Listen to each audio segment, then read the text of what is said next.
A vy pánové, zkrátka pánové hlavy doleva, vyšené pokrstíme větry. A měla všechno.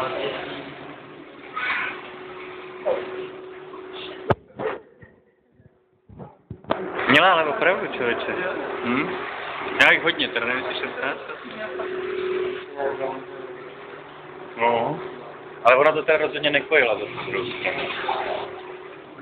Na to čářečkyně je prostřílená půlcí Krspálnou a jeho vojáky z Olomouce 1920. Vlevo nasvícená hladina, tam hloubce 6 metrů je stavidlo, tím se reguluje hladina vody. Jako úplně poslední je vpravo. Vankovo jezírko nazvané podle jeho pověřitele. Ten se sem plavil již roku 1857 na primitivní středěné zónu, ale dál se nedostal.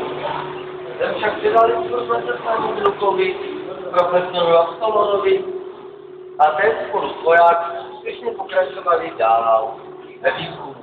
Před námi není světlo, to znamená, že se blíží válka. Konec. Vlastně.